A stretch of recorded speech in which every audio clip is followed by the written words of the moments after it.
All right, we're rolling. Daniel, what's up, man? Hey, how you guys doing? Thanks for having me.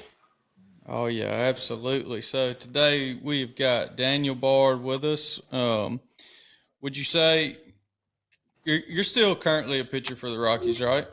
So yeah, technically I am still on the roster, but I'm out for the year with elbow surgery. So I was there the last couple months rehabbing with the team, and then I just came home um, because I can't pitch, so they didn't need me anymore. But no, technically Gotcha. still on the roster and rehabbing this elbow, and we'll see where it goes from there. Yeah, it looked like just kind of glancing over a little bit. It looked like the injury bug had gotten you a little bit lately. Yeah, I've been relatively healthy most of my career. And then you hit 38 years old, the wheels start falling off, I guess.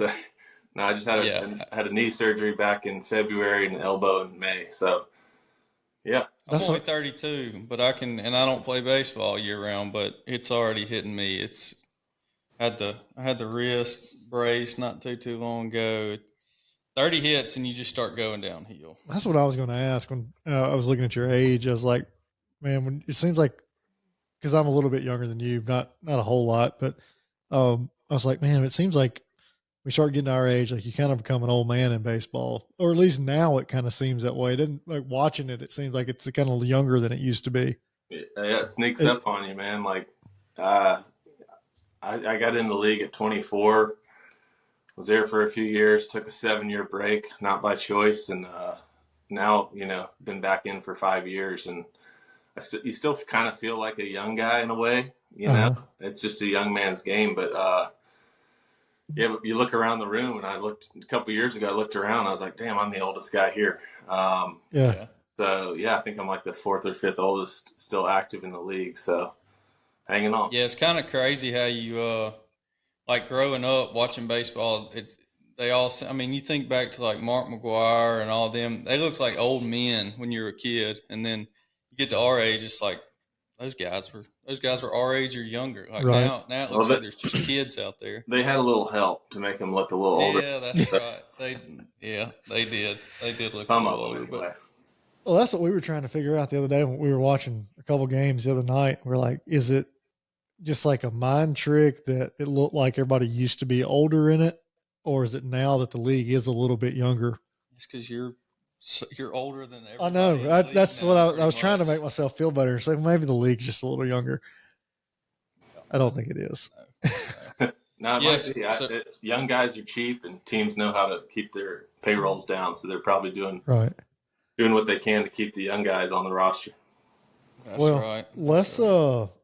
that's one of the first things he says that he's done enough baseball podcasts. Let's talk about some outdoor stuff. Yeah, we'll jump over to something other than baseball. The only I've got it on here because I have to ask because growing up that was and still that's like the iconic park. But um, how was pitching in Fenway? I got to know how that felt.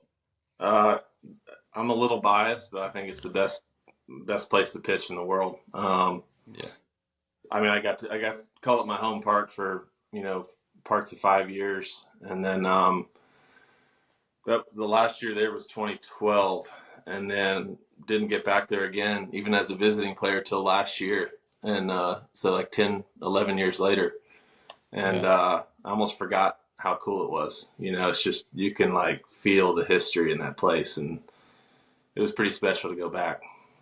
Yeah, I'm not one of those big. I don't want to go to all the stadiums or anything like that, but that's one that I've got to. It's Mhm. basically the only one that I really say that I have to go That yeah, see at some that point. one and Wrigley have a special air about them. Yeah, yeah.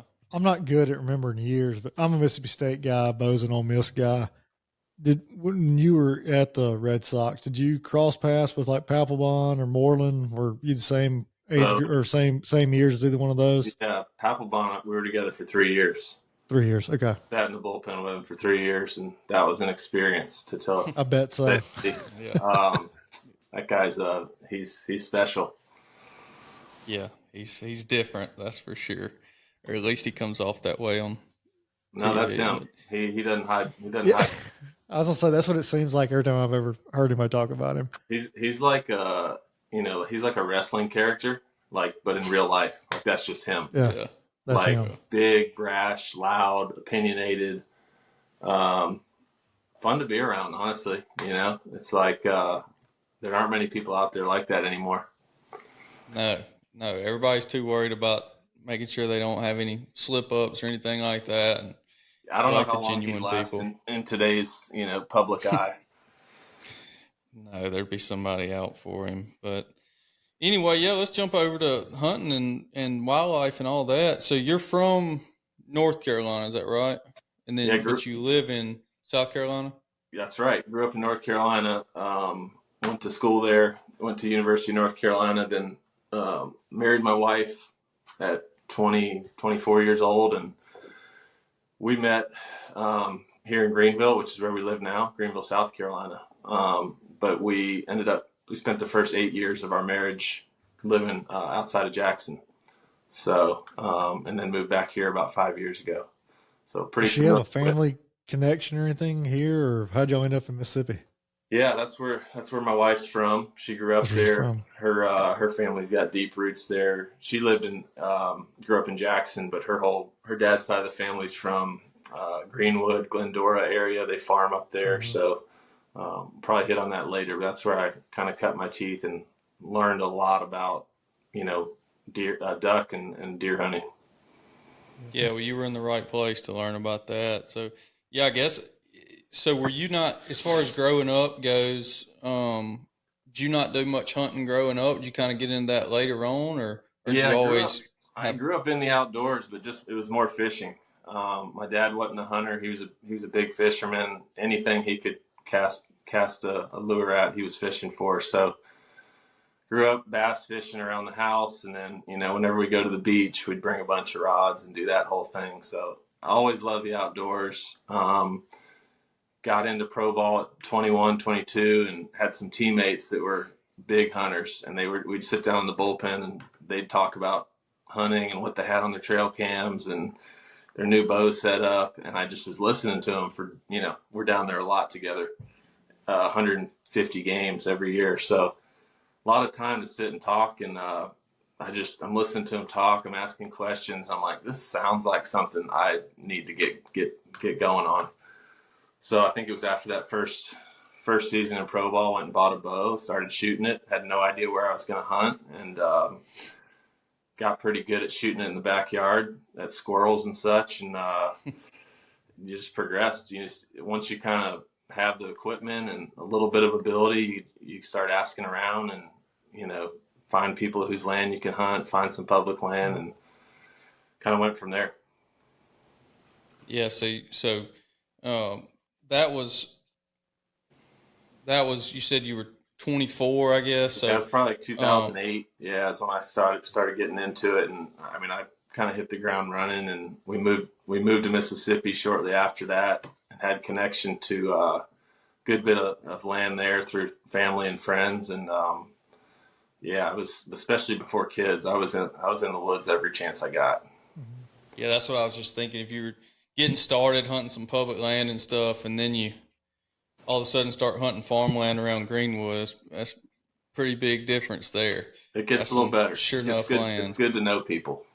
Yeah, for sure. Yes, I think we started. That's about the same time I got a bow too. I'd have been coming out of high school right then. I think that was about the same year I started bow hunting. Was around 2008. yeah, me Boy, I too. wish we could go back to then too. It was those deer didn't know what was coming at them when we first started bow hunting, Now you and we sound. didn't know how to. We That's, didn't know how to hit them because we were just getting into it, and yeah, it's drastically different now. that's what all the old guys say, right? Should have seen it when I was younger. Oh Yeah. yeah, there's always more deer, easier to hunt, all of that. For us, it was. They'd never had that happen before. I remember my brother. He was a little bit younger than us, and he had like a little 40-pound bow that he had. He shot out of arrows like 2 or 3 times. Well, like the first year or two, he'd get up there and he'd shoot completely out of arrows, go pick them up, come back, and it'd be like that was the way all this first year or two of hunting was. And then by that time, the deer had it figured out, and it's been completely different ever since. You got to find So a new spot.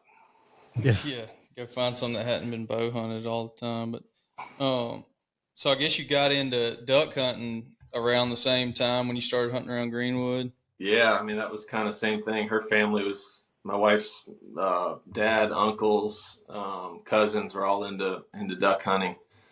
Probably way more than deer hunting. I was kind of the Yeah. outcast, being kind of more into deer hunting at the time. But I was happy to go on a duck hunt whenever I was invited. Um, Man, that we had that is one of those things because the duck hunting has changed a lot. I think in the past 10, 15 years, especially Mm-hmm. on that Mississippi Flyway. I haven't duck hunted much the last few years, having moved away from there. But man, we had some. It wasn't every day, but we had some Yeah. legendary hunts where we took a 8 to 10 man limit in half an hour. And you're just laughing the whole time because you can't believe how good it is. And like I said, I haven't hunted a lot recently, but the same guys who've been hunting that land, they're like, it's not the same. It's changed. The ducks aren't coming down this far south, and we could get into the weeds on that, why that's happening. But Yeah. glad I That's got what I to was going to say. I glad I don't got think, to experience it. yeah, absolutely. And I don't, unfortunately, right now, I don't think anybody really has the answer on exactly why it's changing so much as far as duck hunting. But yeah, that's a for sure. We're talking about, talking about the old heads and what they used to say. That one has validity, I believe, because even at our age, you can Right. see how big a difference it is from just, like you say, 15 years ago or so. It seems so different, and you don't know if it's ever going to get back like it was or what. But uh, I used to love duck hunting, and Mhm. then now it's about 3 hours for us from where we're at to get over to the Greenwood area to the Delta, and it's about not even worth driving the 3 hours to try to go hunt them.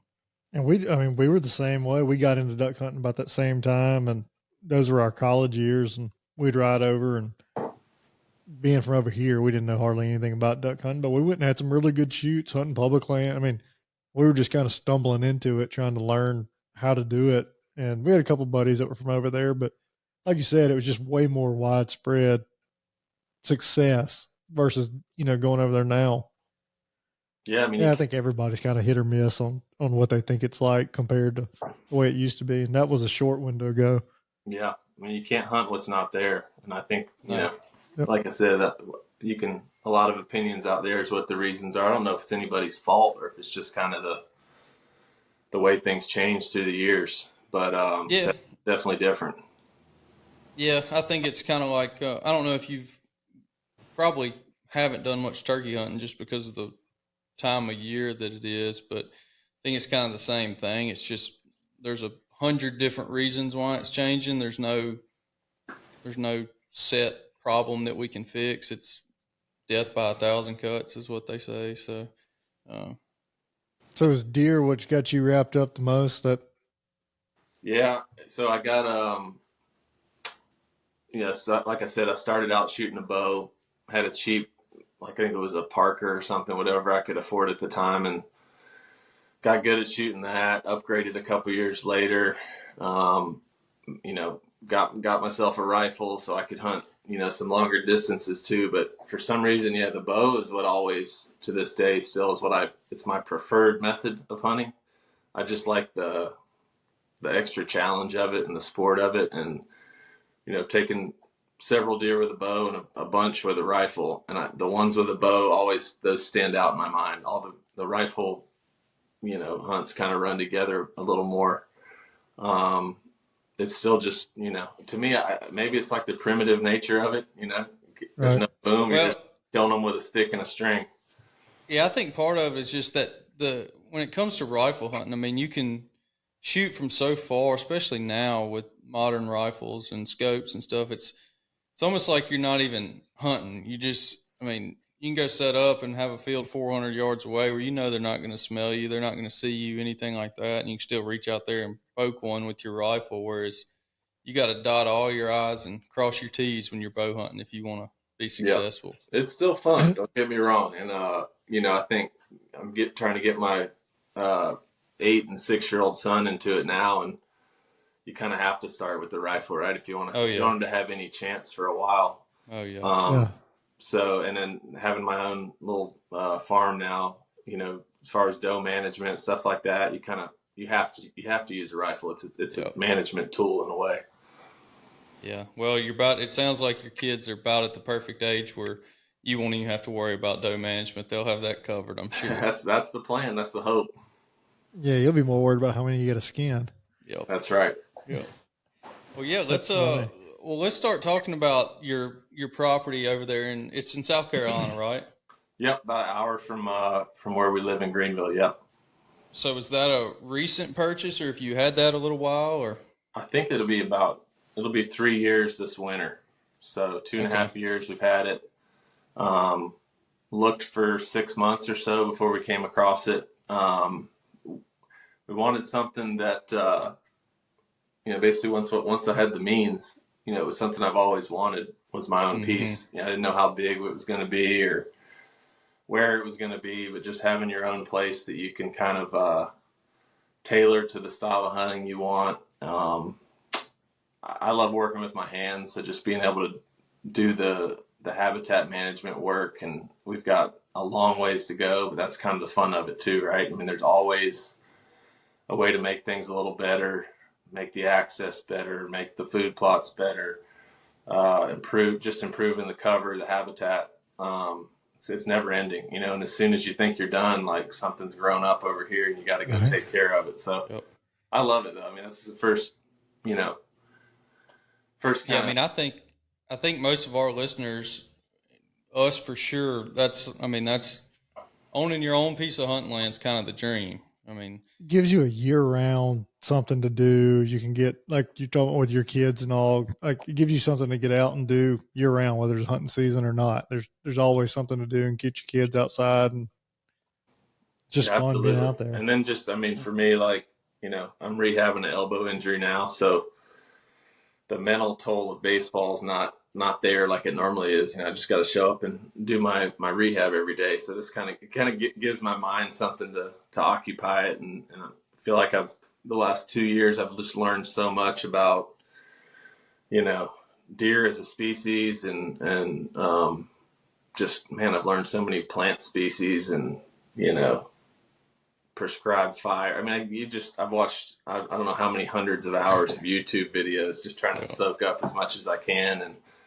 it's crazy how many, I guess you call them like old wives' tales, deer hunting related or habitat related that I've heard through the years. I'm sure y'all have too, that just have been proven false in recent years by like the guys who are researching it, the Deer Lab, Mississippi State. I listen to those guys a lot. Stuff that you're just so sure of, moon phase, things like that, where you're like, there's actually no correlation to that stuff. Yeah. And it blows your mind at first and you don't believe it. Well, a lot of it you've blamed that kind of stuff on success or not success for so long. It's hard to, look, it has to. The moon has to have an effect. All those hunts I had where I blamed the moon on them not moving. They're taking away all my excuses, man. Yeah. Right. That's exactly right. So what kind of habitat? That's what I was going to ask. South Carolina is actually somewhere, I haven't hunted North Carolina either. Hunted North Georgia, but what kind of habitat are we talking on your place? Is it mostly kind of pine timber or? Yeah, it's a mix. So south where I'm at is like the Piedmont area. It's kind of toward the upstate, but not all the way up. Like the top, I guess, northwest corner of South Carolina, you're getting into more mountainous region. I'm about an hour and a half from that. So it's flat, mostly flat, got some rolling hills. But yeah, there's not a lot of ag. There's some cattle farms around, but not in my immediate vicinity. It's a lot of pine plantations on the upland stuff. And then you just got all these drainages and creeks that, kind of make these nice hardwood bottoms where it's kind of mixed. But that's kind of what my property is too. It slopes. The half of it basically is a mixed hardwood pine. I think it's just natural regrowth from whenever they cut it last, about 30 or 40 years ago. And then it slopes down maybe 50 feet down to a creek bottom. And to me, that's kind of the real, beautiful, that's what you picture like a great deer hunt, right? Is that big mature oaks and hardwoods with kind of the open canopy, but there's still kind of a lot of green growing underneath. Trying to make that better, but Yeah. it's beautiful down there. I mean, it just looks like where a deer would want to live. Yeah, I mean, it sounds a lot like where we hunt on this side of Mississippi, where it's mainly pine. You've got a lot of pine timber growers, and yeah, you've got the hardwood bottoms, but you don't have the farmland like you do over in the Delta. You don't have quite the deer size, but you can find a good one every now and then around here. Yeah, that's how we are, and I think it's just I don't have quite a big enough piece to I think completely grow and control my own herd. I think they're passing through. I'm under a little under a couple hundred acres, so enough to hold some doe groups maybe. But the bucks, Mm-hmm. You're trying to give them all the food that food and cover that you can, but you can't stop them from crossing. They don't know where the boundary lines are, so um, try to just try to help them be as healthy as possible, Mm-hmm. and hope Yeah, that the big boys show up when the season rolls around.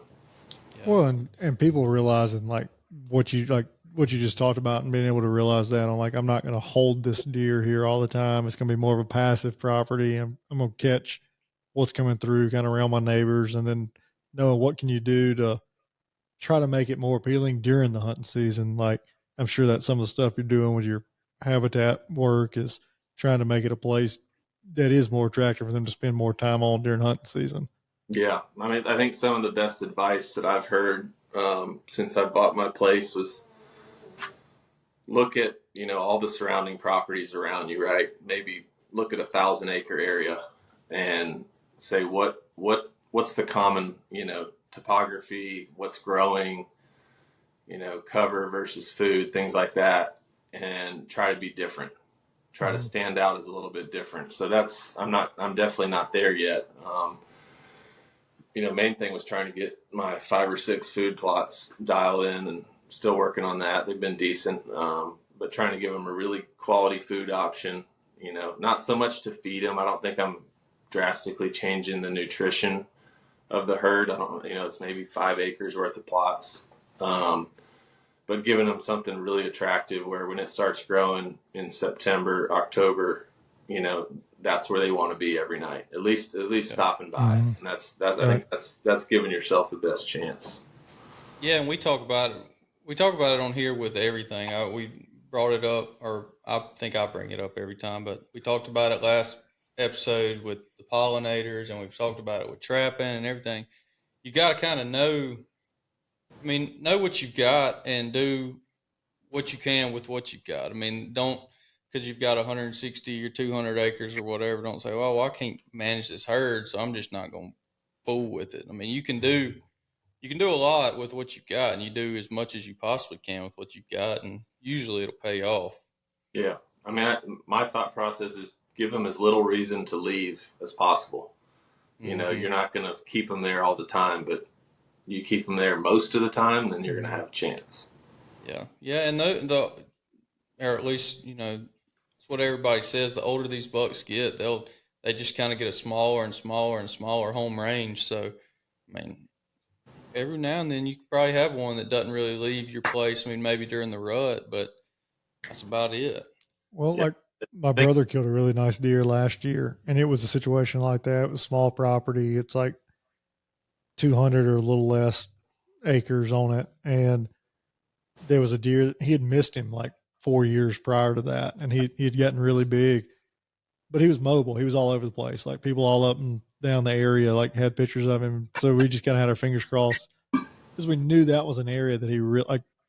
He always like spent early part of the year there and the end of the year there. Like he liked to live in that little area, so we didn't pressure him. And then he was like super conscious of like where his wind was on the property because it's mostly pasture with like pine drainages running through it.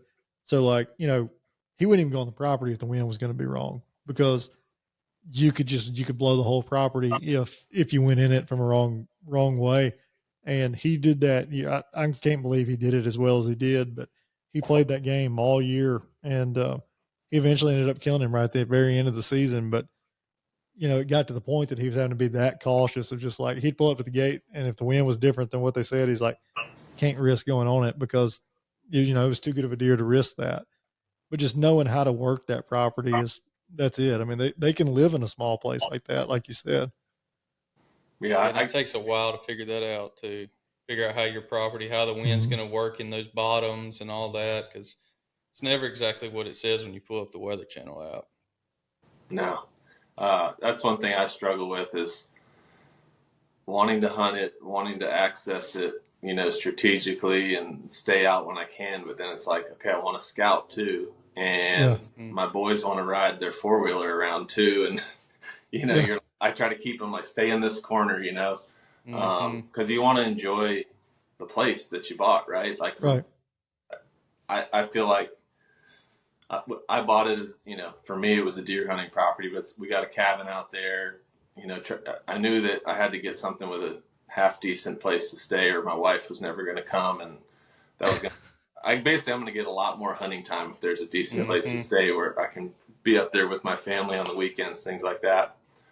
So, but kind of playing that balance of like, hey, it's a deer hunting property. It's kind of my project, my baby, but it's also, I want the other people in my family to enjoy it too. I've been on a couple properties in the past where the owner is so obsessed with having the perfect hunting property that you can't really have fun out there unless you're shooting a big deer. And I, try not to be selfish about that. It's a fine line, and there's probably some listeners or people out there that are like, no, if it's a deer hunting property, that's what it's for. But to me, land can be so much more, and for me, it's that's a big part of it, how I enjoy it. But I want to be thoughtful of like, hey, if my kids aren't having fun out there, if I'm telling them to be quiet all the time and they can only ride in this little corner, and then they're not, in 5-10 years they're gonna be like, no, I don't want to go to the farm. Dad just yells at it. Dad yells at us the whole time.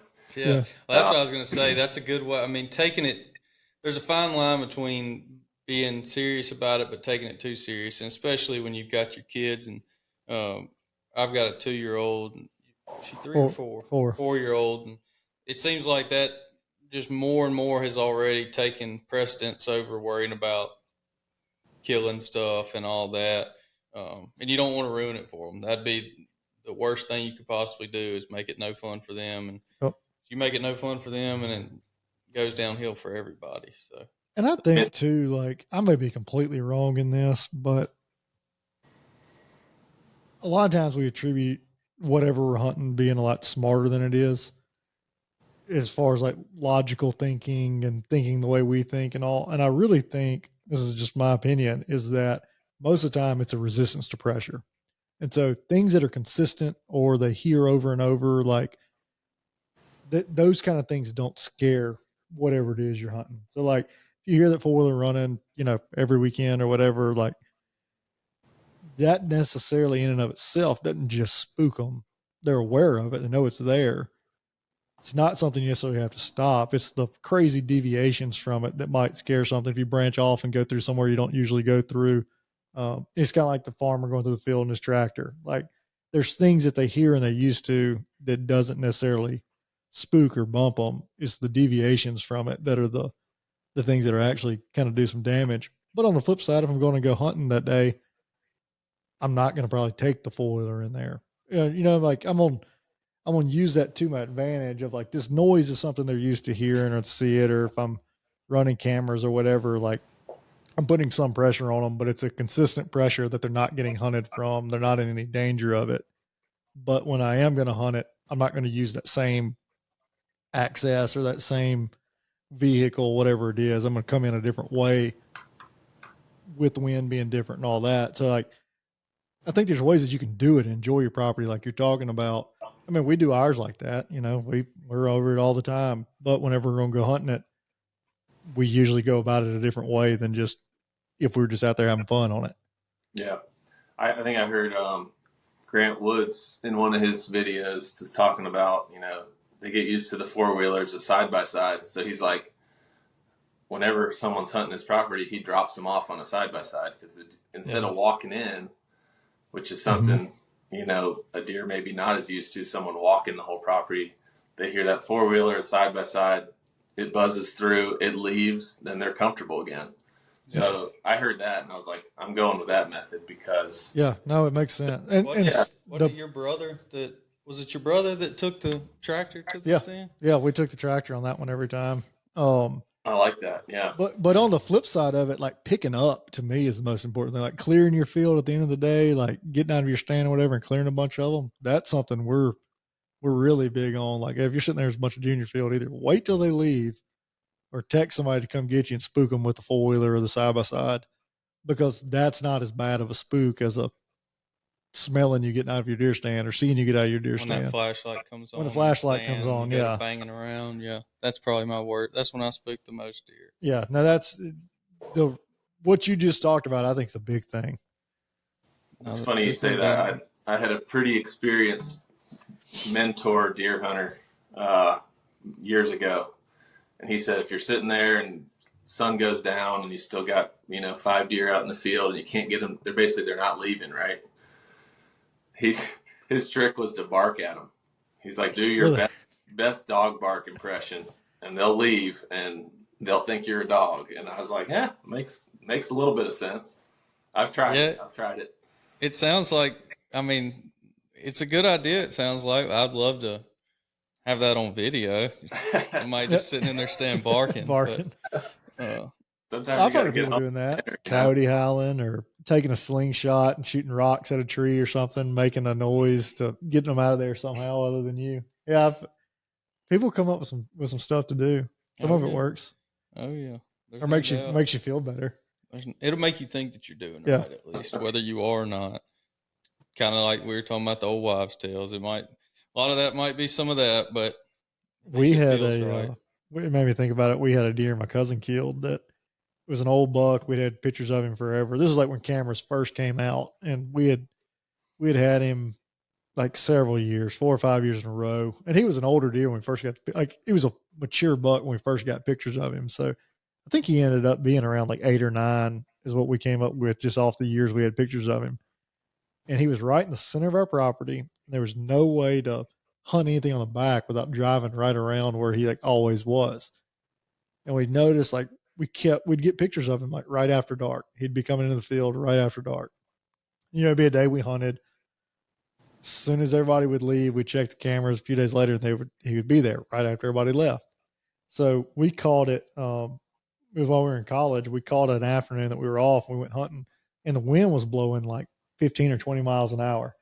So when we drove in that day, there's a gravel road that runs all the way through it. So when we drove in that day, we drove like less than 5 miles an hour. We made sure that the speedometer didn't tick up above 5 miles an hour because the wind was blowing hard enough that he couldn't hear it. And we attribute that to killing that deer because we drove all the way back there, 5 miles an hour, got out, and sure enough, that dude did what he did. Because on days that we wouldn't be back there, he'd come out during daylight. Anytime we were there, that we weren't there, he'd be there in daylight. So we crept in there 5 miles an hour all the way to the back of the place, and he killed him that afternoon. Yeah, maybe so. I don't know. Could be. Well, let's talk. I've been thinking about it since you mentioned getting your kids into hanging out there and starting to hunt and stuff. And before we were recording, you were talking about, we were texting about it, I guess, kind of transitioning from the quote unquote trophy hunter, I guess, trying to kill the biggest deer, to more of a land manager, wildlife manager. How'd that process go? I guess that's kind of it seems like the natural process of all hunters, or at least all good outdoorsmen, that process kind of takes over. But what made you transition from that, and kind of like where are you now in that process? Yeah, I think like you said, I think it happens for a lot of us.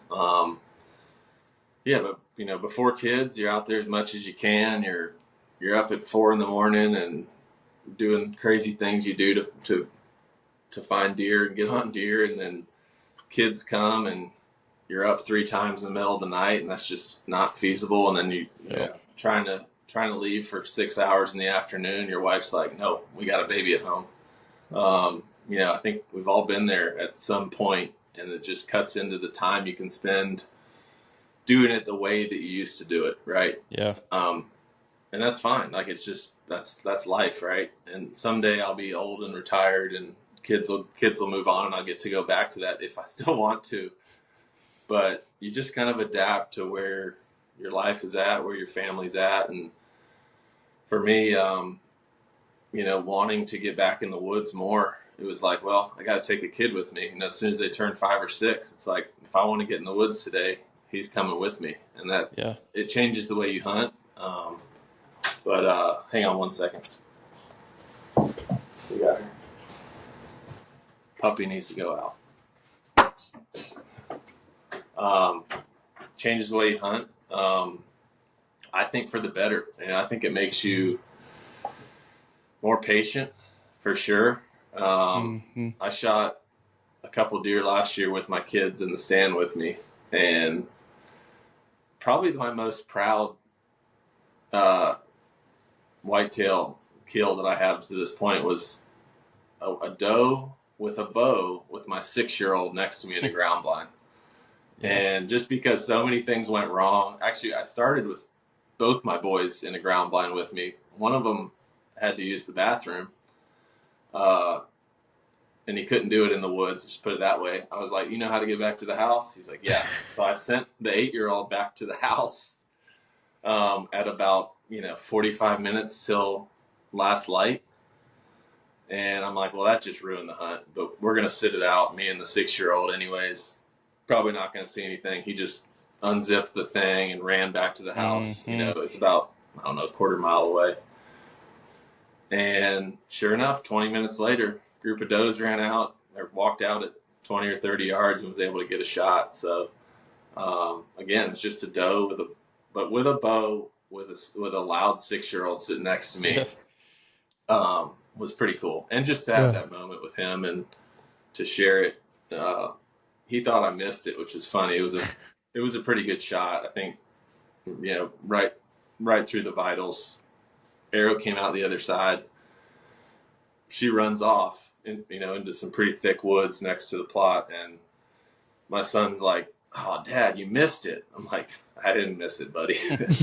And because he saw the arrow sitting there and he saw her run off. And I said, no, I didn't miss it. She's laying down over there somewhere. So, but to see his face, his reaction, I could tell his heart rate got up. And then, since it was a bow, we took it back to the house, gave her an hour and a half or so, and then went to look. And to blood trail a deer with your kids was like, honestly, they like that more than the hunting. I gave them both a flashlight, and they got better eyes than I do, so they were out there. They were finding the blood before I was, and maybe 60, 70 yards into the woods. But she took a couple turns, so it was, it wasn't a super straightforward. It was took a little bit of work, but to have them help me and letting them be the ones that actually find it, was pretty cool. That is awesome. Yeah. So did you, when you bought your place, was that kind of, you were already in the hey, I'm ready to manage my place and fix it up as best I can for the deer? Were you kind of in the just wanting to hunt big bucks? I mean, I guess your kids were what, 4 and 2 or so when you bought your place? Yeah, they were. So you probably already had that in your mind. They were still young, but I knew that it was set up to hunt, a little bit. There were some food plots cut out, and he left a couple stands for me, the previous owner, so you could hunt it right away. It's just, it wasn't like how I want it, Yeah. Probably never will be. So yeah, I mean, that was a huge part of just looking forward to putting in the work and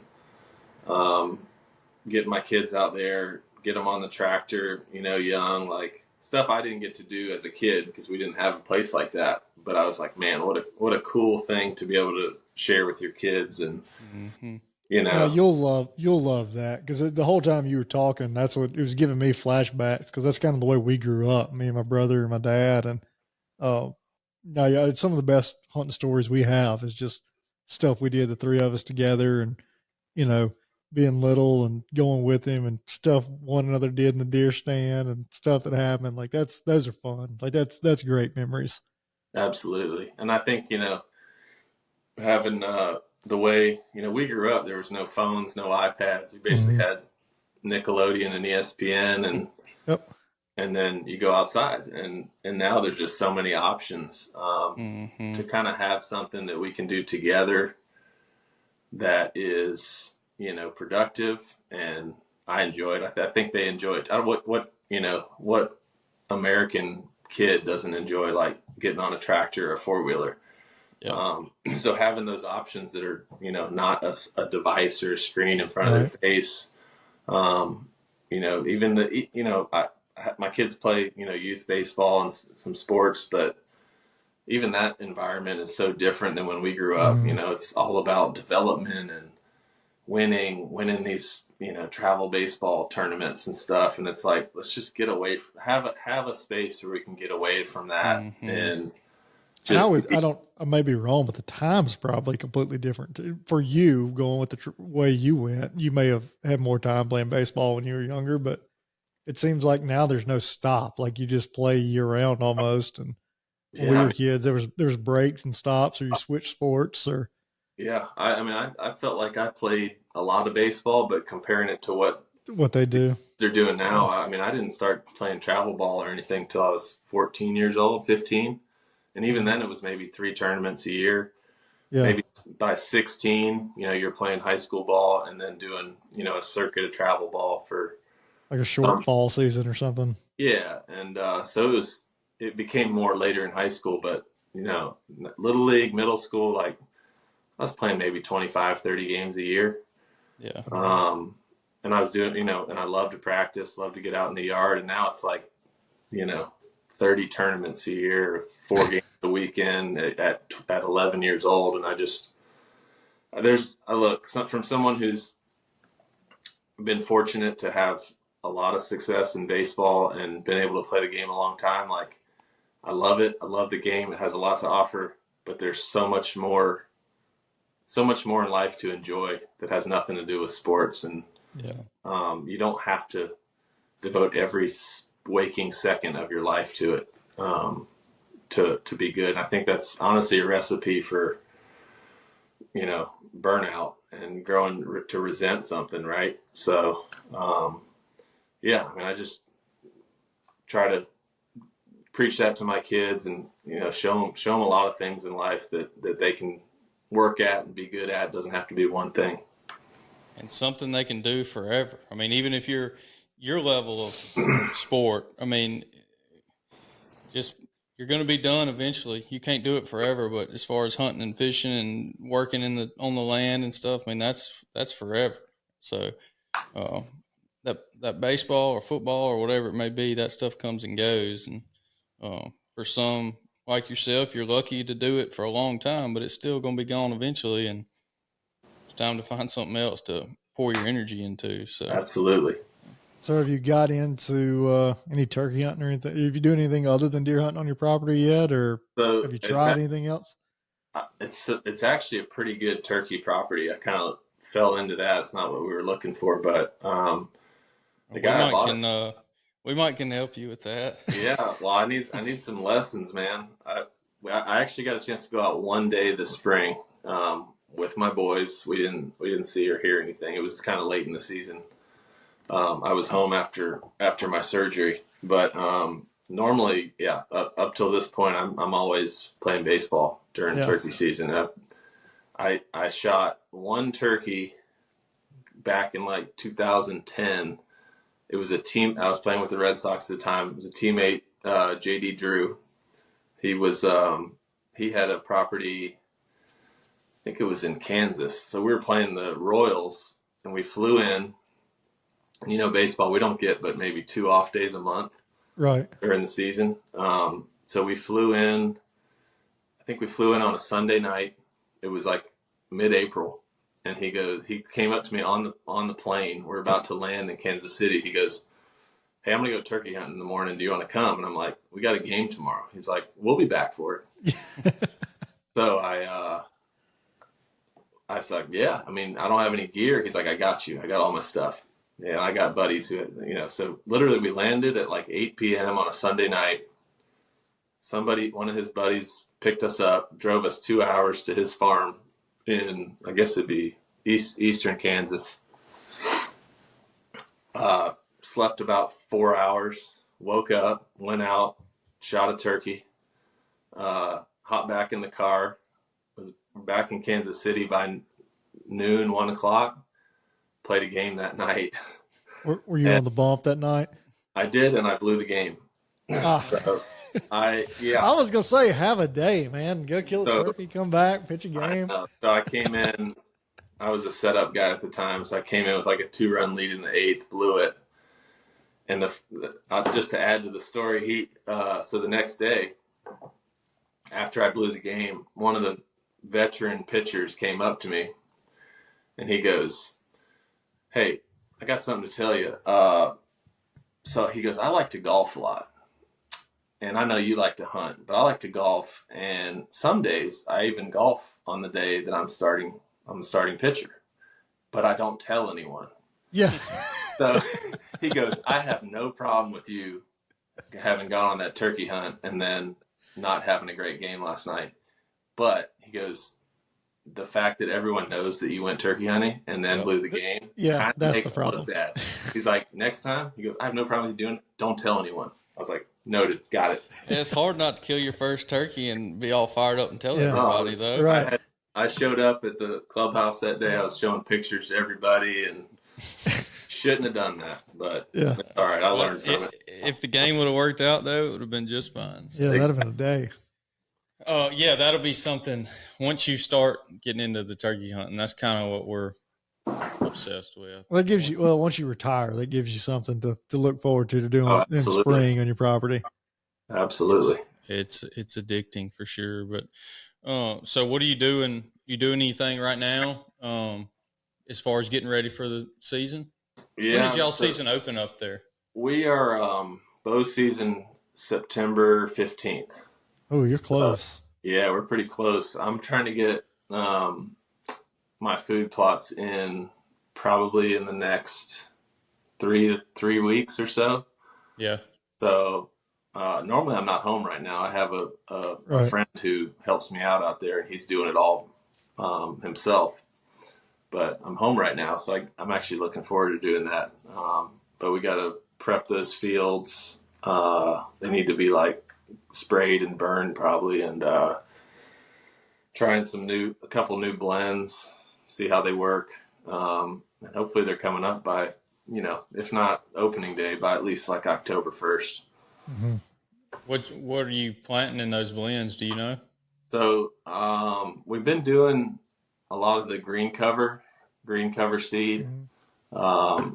I guess it's the fall blend. And it's done pretty well. I can't get everything in that mix to grow. There's maybe 10 or 12 things. I could probably get like 6 of them to come up. And I don't know if that's the location I'm in or soil or whatever, but that's all part of the fun, right? Yeah. Figuring that out. But I'm thinking about switching a couple of them over to like kind of a perennial clover plots. Just to take a little bit of the work out, and I think you still get a lot of the benefits if you just have a really good clover stand. So yeah, I think if you can get it, I mean, if you can actually get it to be a successful plot, I mean, it's more beneficial than just planting a fall plot and less work. So cheaper it's just getting it. Yeah, but it's just getting it established. That first year and a half is the hardest part. I always say I'm going to, and then I let something happen and don't. But right, it's always something. Well, are you going to be able to bow hunt with the elbow, or? We're gonna try. No, I think I'm pretty good. Basically, I can do everything but throw right now. So I'm 3.5 months out. Back to lifting weights, working out, a little bit of grip stuff still coming back, but I think with a wrist release, I should be fine. Yeah. I guess you're putting most of that on your shoulder, not your elbows. So, well, man, that's awesome. Austin, that's about all I've got, unless y'all got something else. I've got on here, and it's kind of completely shifting gears, but I just want to, I guess, ask it. Did you get into any? Have you gotten into any Western hunting since you've been with the Rockies, or hadn't reached that point Not yet? yet, but it's on my list for sure. Yeah. I got a teammate, Lucas Gilbreth, another reliever. He's from Denver, like he grew up there, and just coincidentally, that's the team he's playing for. He's a big hunter, big waterfowl hunter, but he also has a guiding business that he runs in the off season. Actually, he runs it year round, but they guide most of their hunts in the fall and winter. Right. And so I told him, I said, hey, as soon as I'm done playing, I'm on the schedule for an elk for sure. Yeah, that's. Our camera went dead again, so Bo's having to move it. I figured you would probably have a pretty good stream of resources spread out around the country after you've played for a while and kind of met some people that hunted around different things. You'd probably have some good connection points to Yeah, I mean, see some other stuff. I got a lot of former teammates that did pretty well in baseball that have their own places all over the country. Mostly whitetail, I'd say, in the South is what most of those guys do. But yeah, Lucas. And I don't know if he's still there or not. Whenever you mentioned it earlier, when we were talking about Papelbon, I've seen him duck hunting a few times. There's a place we hunt that's next to a place he at least used to hunt. I don't know if he still hunts at the same place or not. And you would see him come. You would see him come riding by on the range. Like we'd be sitting there watching ducks in the afternoon, and he'd come by and holler and throw his hand up. And he'd be headed out to look at something. Yeah, I don't know if he's a member there anymore. They might have kicked him out. That's why I wasn't going to name it, because I wasn't sure if he was still there or not. Yeah, it's the real fancy one, right? Yeah. Yeah. We used to see him around there some in the afternoons whenever we would go out, but I don't know that he's still there anymore. Yeah, there's a lot of those fancy clubs over there, and a lot of those members that aren't quite as, I guess, recognizable as him, but they still probably cut up just as bad as him. I would imagine. Yeah, the story I heard was he was, it's mostly like doctors, lawyers, guys who've done really well in business, very white collar crowd that likes to show up and have a nice, quiet hunt set up, everything set up for him. And then he shows up and he's a little rougher around the edges, but he had the money to get in. So that's what I was going to say. Not to mention that all the members are probably older than he was. So just kind of, they probably see him as just some kid coming in to hunt their club, but for sure it is what it is. They let him in. So now, here we are, got completely off on Gossman on Papelbon today on today's podcast. That's okay. Well, hey, before we get out of here, like I said, if y'all got anything else, but I want to bring up your book. You mentioned you have a book talking about your kind of baseball career, and you've got your career has been pretty interesting just reading about it, to say the least. So tell us a little bit about that. Yeah, a lot of people on here probably have no clue about the baseball side of things, which is totally fine, and wouldn't expect them to. But I got to the big leagues pretty young, had 4 pretty good years, and then wheels kind of fell off. It was I got what they call the yips, so basically total loss of control of the strike zone. So kind of grinded through it for like 6 or 7 years, and that whole time did not make one appearance in the majors, and made not a whole lot in the minors either. I barely was pitching at all. I was working behind the scenes, but pretty much had nothing to show for it. Ended up retiring and walking away for 2 years. And I thought I was retired for good. I had no plans of coming back.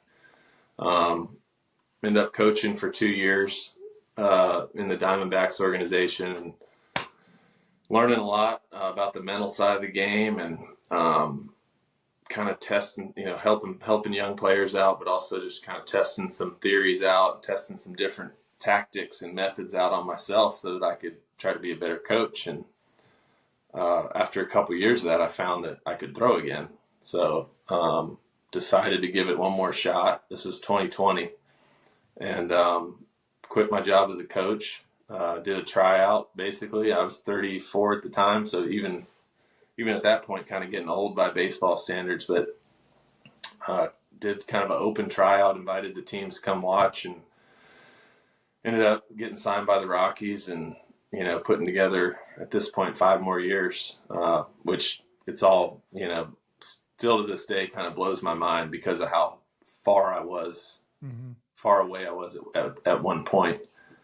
So I definitely don't have all the answers, but kind of felt like my story, when I was going through what I went through, there was not a whole lot of hope out there as far as like people who had kind of gotten through the mental block that I was going through. So I always said, if I get through it, I need to somehow get my story out there so someone else can know that there's a chance to get through it. So hopefully it applies to more than just baseball and more than sports. I think it's, like I said, I don't have all the answers. Don't claim to be tougher than anyone or anything. It's just, giving people hope that you're going through something really challenging, whatever that is in your life, that like there can be a light at the end of the tunnel. So working on the book now, should be out next spring of 25, maybe summer 25. We're working on a title, so I can't necessarily tell you that, but it'll be out next spring or summer. Okay. Yeah, I mean, that sounds pretty awesome. I mean, being out 6 to 7 years in baseball that's forever. I mean, the fact that, like you say, could use it for something outside of baseball. I mean, the fact that you didn't just say, "Oh, screw it, I'm done. I'm not going to work out anymore. Not going to pitch anymore. I'm just done." But actually kept at it. That's pretty wild. And you got Yes, you earned comeback player of the year, is that, or comeback pitcher of the year? Is that in that 2020 right? I did, so that was pretty cool. Heck yeah! I'll say it almost sounds like what the Rookie or one of them baseball movies is about. Come Yeah, back and win a World. Come back after this and win a World Series, and you're going to movie. exactly. Yeah. We'll see about that. But no, it's been a fun ride, but it has not been a straight line. But hunting, outdoors, fishing. Got into fly fishing during that time, and like just being in the outdoors, I realized was like a stabilizing force for me. From a mental health perspective, just having something that you can go out and get completely lost in, that has nothing to do with the problems that you're going through. I think that applies to everybody. Mm-hmm. Saying about fly fishing, I almost asked you that when you said you were from North Carolina and grew up kind of in the outdoors. I was wondering if you were like Western North Carolina or Eastern North Carolina. Like what side of it you were? I grew up in a suburb of Charlotte, so okay. Neither. Neither, right in the center. But the fly fishing thing I got into later in life, and started with, I was living in Florida during that 7 years where I couldn't throw the ball anywhere near the plate. I was down in Florida with one of the teams, and as soon as I get done with my work at the field, I'd go find something to fish for, and got into saltwater fly fishing, and then signed with the Rockies a few years later, and was pretty much in the mountains trying to find trout every chance every off day I could swing it. Yeah, that's a good club to be with if you're into fly fishing. So. Yeah, there's no other team. There's no other team you can drive an hour and be in like elite fly fishing water on an off day. Yeah, no doubt. And duck hunting too, and pretty much. I flew into Denver this fall. Drove a couple hours. I mean, like 2 hours or so, and was in some great duck hunting. So yeah, that's pretty fortunate to be able to be with that club. Sounds like, for sure. Well, man, we won't hold you up any longer. I told you 45 minutes, and here we are right at an hour. Austin, you got anything else? No, I'm good. I appreciate it, Daniel. That was fun getting to talk with you.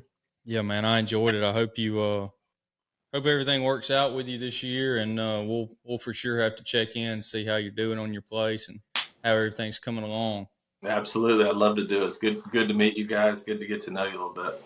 Absolutely, appreciate it, man. Well, we'll like I say, we'll stay in touch, and again, just thanks for coming on with us. Awesome. Thanks for having me, guys. Appreciate it.